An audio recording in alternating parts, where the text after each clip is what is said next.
Baixa estima.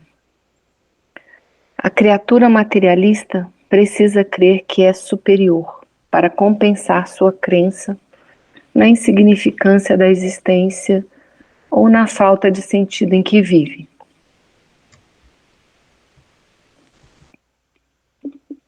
Complexo de inferioridade consiste em conjunto de ideias que foram recalcadas no inconsciente da criatura em tenra idade, associadas às já existentes pelas experiências obtidas em vidas pretéritas.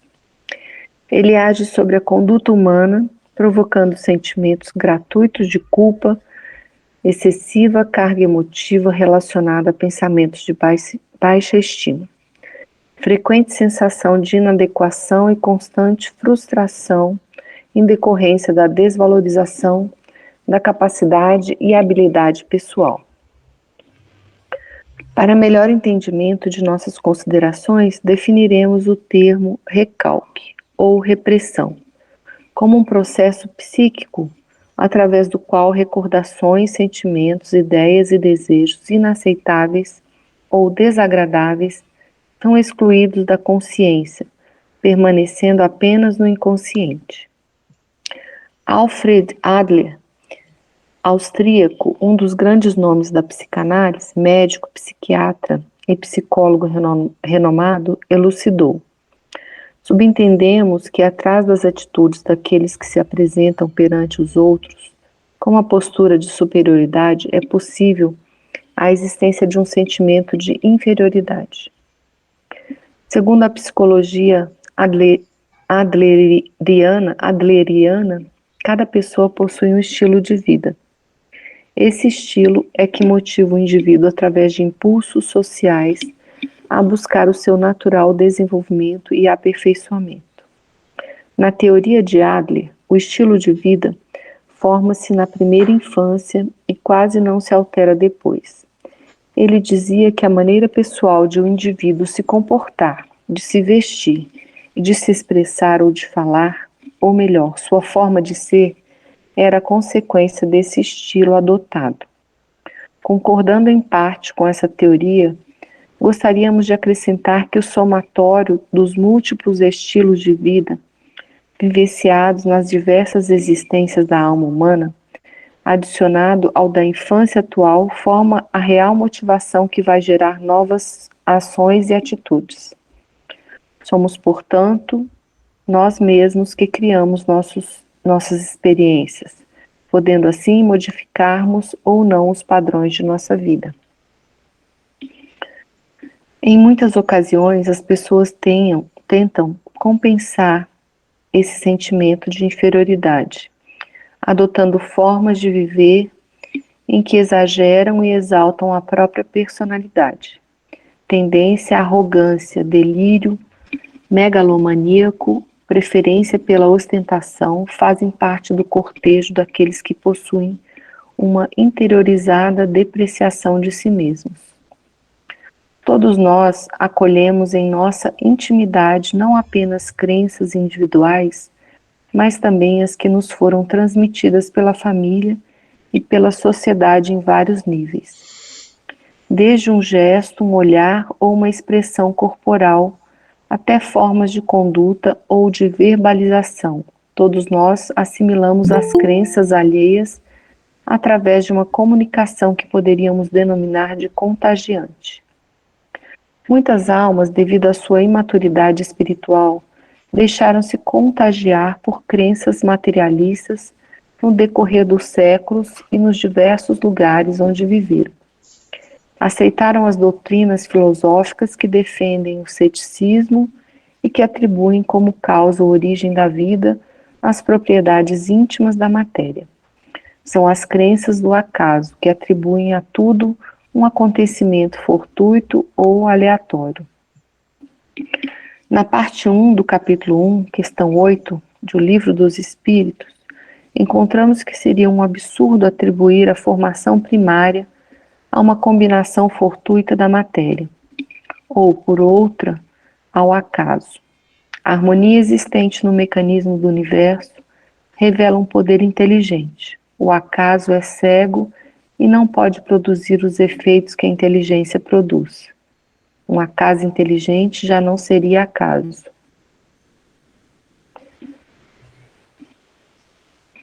Aprofundando nossas observações, podemos considerar que a base de todo complexo de inferioridade inicia-se no materialismo, ou seja, na crença do nada. Quando cremos que tudo provém do acaso e que nada existe senão o que os olhos físicos conseguem visualizar, iniciamos em nós o processo de inferioridade. Criamos a partir daí um estilo de vida inconsciente, baseado em que não somos nada, e em nossas profundezas consideramos ser o produto momentâneo do acaso. Rejeitamos a riqueza incomensurável de nosso mundo interior e do universo, e não acreditamos na plenitude da vida mais alta, porque contra uma suposta má sorte que nos fataliza a desgastar enorme quantidade de energia por não reconhecermos as leis naturais que regulam tudo e todos. Só fazer um comentário. Ontem eu estava pensando, né, sobre o livro do Ismael, O Planeta Feliz, e agora me veio aí os pensamentos. Que uma família, às vezes quer, quando nasce um filho, já quer que o menino estude inglês, faça aula disso, tal, faça aquilo. E é justamente essa ideia de que inferioridade, né? Eu quero que meu filho seja melhor, né? E vai criando, desde pequeno, a ideia da competição, né? Que eu tenho que superar os outros, eu tenho que ser melhor que os outros.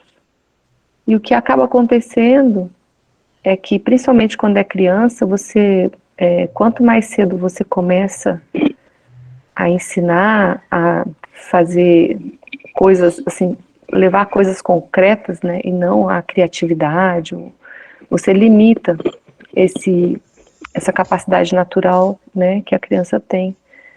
E vai concretizando, assim, ela a criatividade não fica tão grande assim por conta de estar sendo, né, limitada a conceitos repetitivos, né, de ficar ali só olhando. E isso em relação a nós, que a gente vai crescendo, né. Então agora a nossa proposta do trabalho da educação sistêmica é com os adolescentes, eu levei para eles, assim, como eles carregam toda essa expectativa dos pais e não podem ser o que eles são, né. Então o trabalho que a gente vem pensando é nesse sentido de trazer para eles essa lembrança do que eles viveram, né, nesse período passado aí, que viveram até hoje, e da possibilidade de ser o que eles quiserem, né, de não ter que competir com ninguém, mas principalmente de saber que os empregos, né, nem estão definidos, né. Então me veio essa lembrança aí e o livro do Planeta Feliz, ele fala disso, né, de cada um cumprindo o seu papel ali,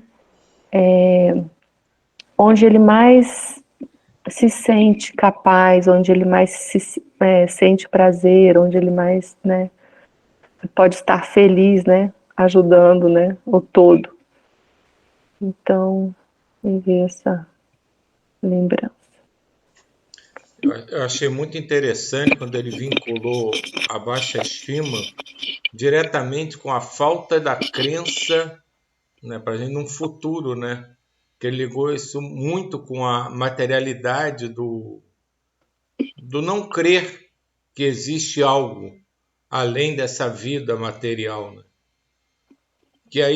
Acho que isso gera, né, tudo que a Neuza falou, nessa competitividade, né, por ser o melhor, pelo sucesso, achando que é a única oportunidade que se vai ter de atingir alguma coisa. Eu achei muito interessante esse vínculo que ele fez, porque realmente, se você, como o livro, né, Um Planeta Feliz mostra, você não precisa ter pressa. Você tem uma estrada para percorrer. Você vai percorrendo, né, como se diz muito aqui, a própria Neuza diz muito isso, no seu passo. E você vai chegar no fim da estrada.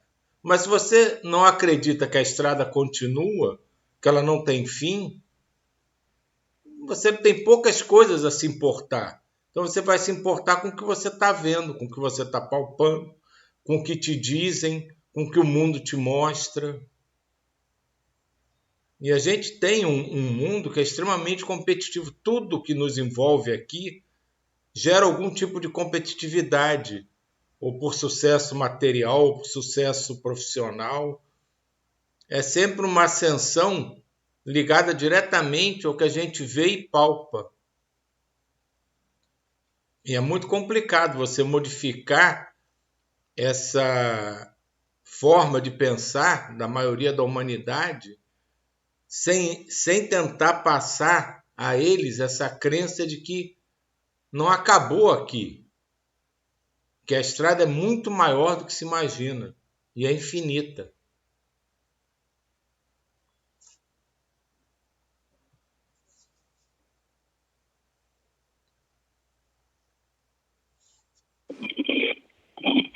O poeta e prosador francês François-Marie Arouet, dito Voltaire, escreveu com muita propriedade: o acaso não pode ser, senão a causa ignorada de um efeito desconhecido. Quando a pretensão e o orgulho tomam conta de nossos atos, nossa maneira de ser passa a fundamentar-se numa constante supercompensação negativa de nosso sentimento de inferioridade, por acreditarmos que somos simplesmente uma combinação fortuita da matéria.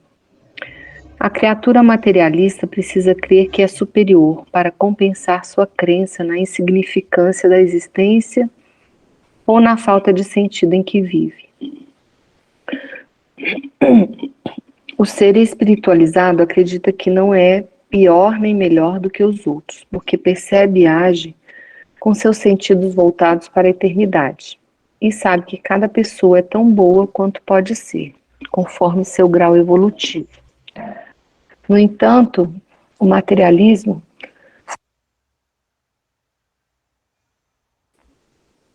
prossegue em sua jornada crescendo e descobrindo que o caminho da felicidade é uma trilha que o leva para dentro de si mesmo e conduz até a fonte verdadeira, libertando da prisão dos sentidos para a plenitude existencial. A providência primeira e essencial para que possamos nos curar do sentimento de baixa estima ou inferioridade é a convicção na imortalidade das almas e na pluralidade das existências, somada à crença de que somos seres espirituais criados plenos e completos, vivendo uma experiência humana com o objetivo de nos conscientizarmos dessa nossa plenitude inata. As providências seguintes a serem tomadas deverão ser reflexões sobre as causas de nossos sentimentos de inferioridade, o modo como foram adquiridos e as crenças que os motivaram. É essencial lembrar-nos de que sempre é possível alterar ou transformar nosso estilo de vida. Para tanto, não duvidemos de nossas aptidões e vocações naturais, nem questionemos sistematicamente nossas forças interiores. Para obtermos autoconfiança, somente é preciso reivindicarmos valorosamente o que já existe em nós por direito divino. Muito bonita.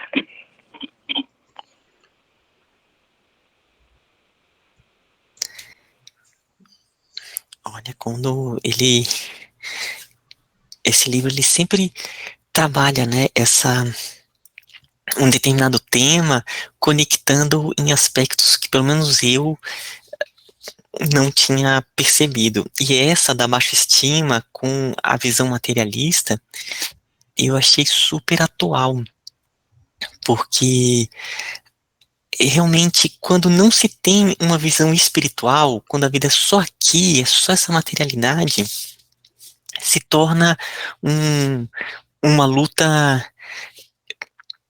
uma luta muito complicada, a pessoa ela ter que se apresentar aqui nessa vida sem perceber toda a complexidade, a riqueza que há em todos os seres, com todo o seu manancial de informações, de vivências, e aqui ele coloca, né, que a convicção da imortalidade da alma e na pluralidade das existências, né, que todos nós passamos por muitas e muitas existências, experiências, e que em uma determinada reencarnação, determinados aspectos estão sendo trabalhados, mas há uma riqueza de vivências, de, de experiências, que quando a gente realmente começa a perceber isso, não só em nós, em qualquer pessoa, muda completamente a percepção, né? Então, como a gente está falando da baixa estima, então a pessoa que tem a baixa estima é como se ela não se conhecesse, é a questão do se conhecer interiormente.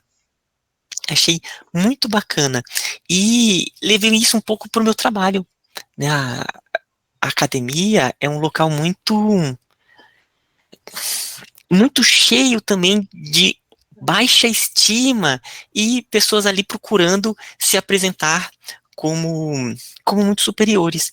E eu vejo isso do ponto de vista do aspecto materialista muito forte, muito como um ponto que eu acredito que seja realmente um ponto central, sabe? Não é o único, mas é um ponto central.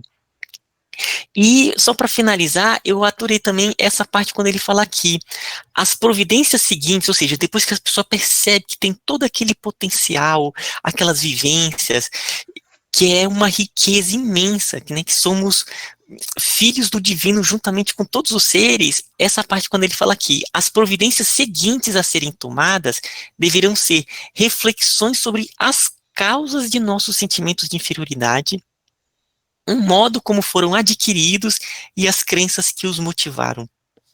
Mostrando assim que essas crenças, elas vêm dessa vida, por relações do meio, dos pais, muitas vezes também vêm de aspectos de vidas passadas, que a pessoa, ela traz a, aquelas lembranças no íntimo e que vêm como umas tendências que a pessoa tem. Então a pessoa pode ter tido algumas reencarnações que foram muito traumáticas com relação à miséria, então aqui vem uma questão do que precisa ter dinheiro, então ir atrás e analisar essa, esse passado, encontrar as causas e trabalhar é muito importante. É isso. E mais uma vez, né, ele reforça a coisa que a gente já vem sendo alertado, né?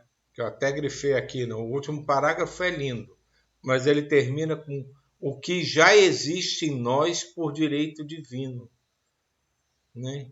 Que a gente, na verdade, traz toda a divindade dentro de nós, mas a gente se perde na materialidade, a gente dá ouvidos ao que a gente vê, ao que a gente toca. E entre o que a gente vê e toca e o que a gente não vê e não percebe, a gente tende a crer na materialidade. E isso tem atrasado a gente. Isso tem criado tantos problemas no nosso caminhar.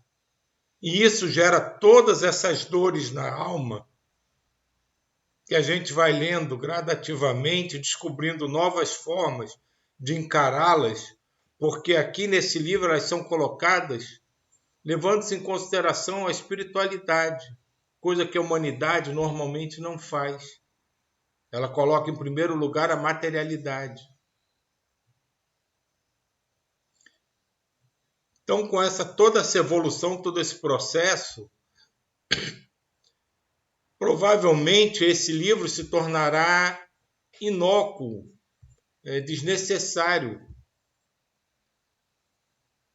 para aqueles que realmente aprenderem que eles são espíritos, não são homens. E se viverem como espírito, em comunhão correta com a espiritualidade, com tudo que ela representa e com tudo que a gente declama essas dores da alma deixarão de existir. E surgirá um novo livro. Serão não só os prazeres, mas a felicidade da alma, que é o que a gente vai encontrar e vai viver. Só depende de nós. E ele fala isso aqui. Já existe em nós por direito divino. Então vamos cobrar, não a espiritualidade, aos santos, aos deuses, vamos cobrar a nós mesmos, porque está dentro, está aqui dentro. Então, quando o nosso coração pulsar, vamos pedir para que ele não jogue só apenas sangue para as nossas células, mas irradie para o nosso espírito tudo que já está lá dentro, enclausurado e represado por a nossa ligação tão forte com a materialidade ainda. Sejamos aquilo que nós fomos criados para ser. Espíritos, chamas divinas, ou do que se quiser chamar. Mas nós somos muito, muito mais do que aparentamos.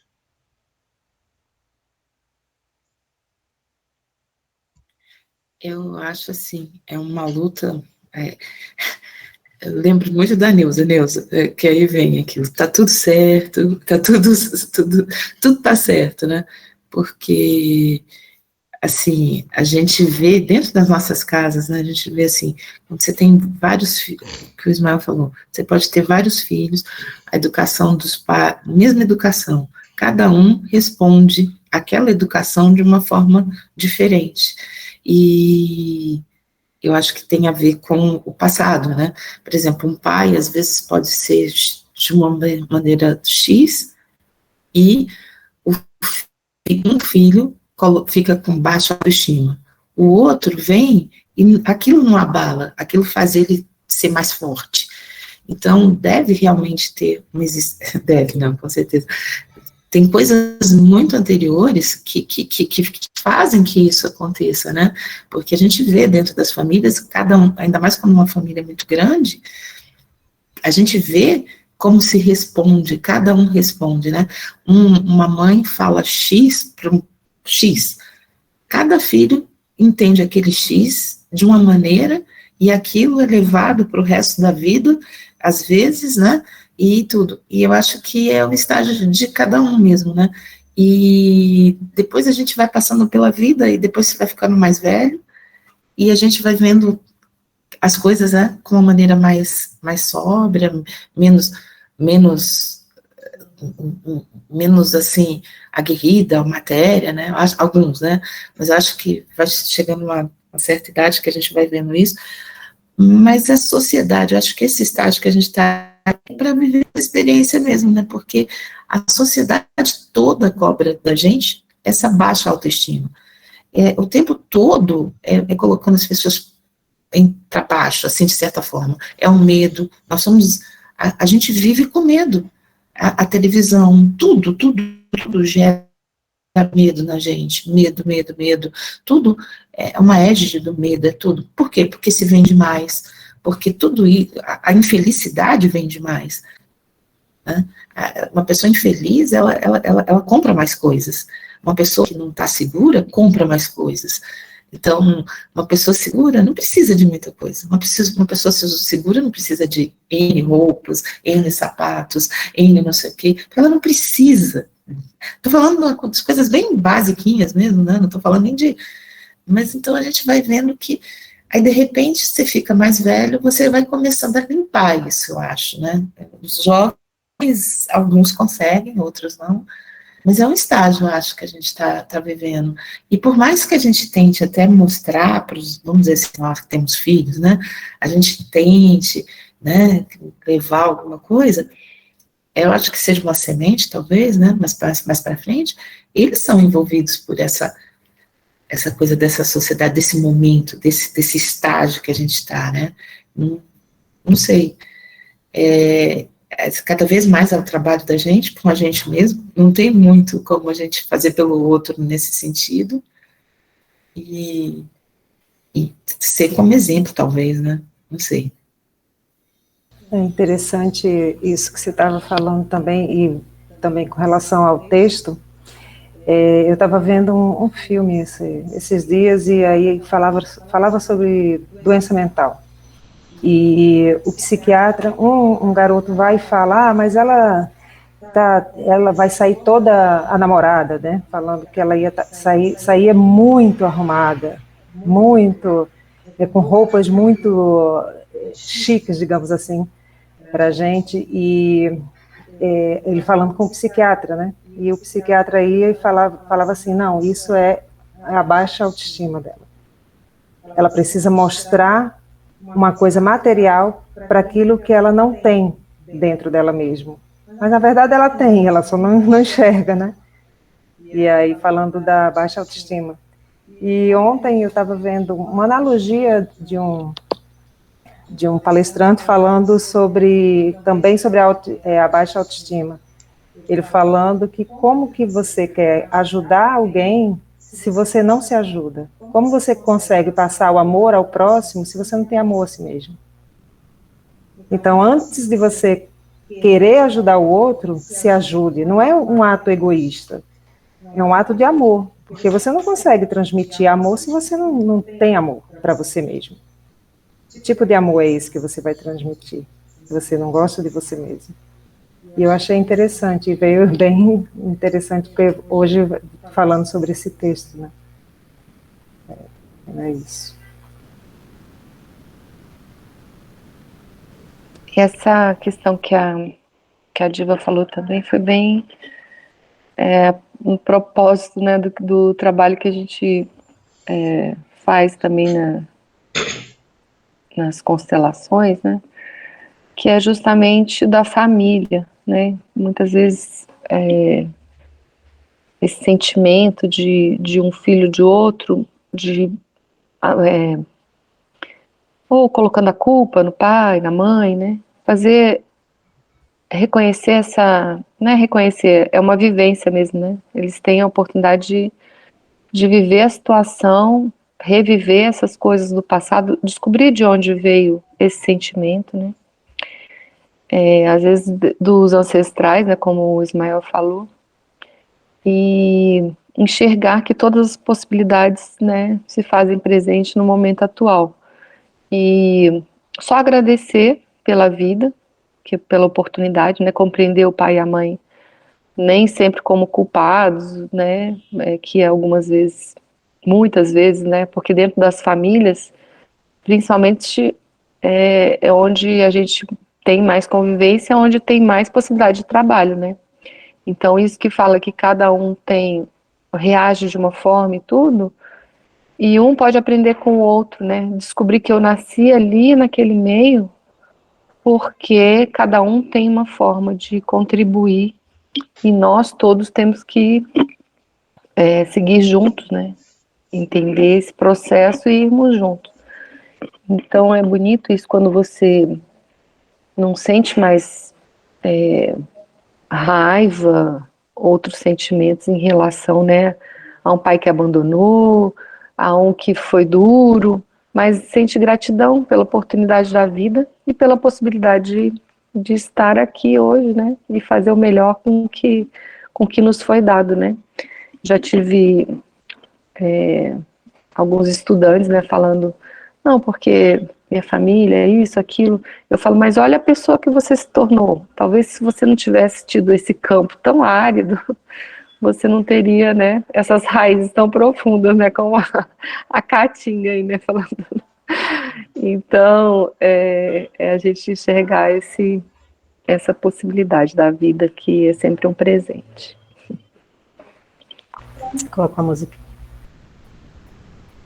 Enquanto coloca a musiquinha, eu vou só colocar um ponto também com relação a isso. Eu estava conversando esse final de semana com uma grande amiga minha, e a gente estava conversando a respeito justamente disso. Ela tinha uma paixão enorme pelo avô, e ela tem muitos irmãos, e ela falando que o quanto que ela admirava, o quanto que o amor dela era assim grande pelo avô, e ela conversando com o irmão não tinha o mesmo ponto, né? ela dizendo como que as coisas vão se transformando, como cada um vê aquela pessoa de uma forma dentro da sua família. E ela tinha muitos problemas com a mãe, e ela disse que bom que antes da mãe morrer ela conseguiu ir dissolvendo toda aquela visão, fazendo uma amizade diferente. Enfim, tem várias histórias ainda, mas eu vou começar para a gente não se estender tanto.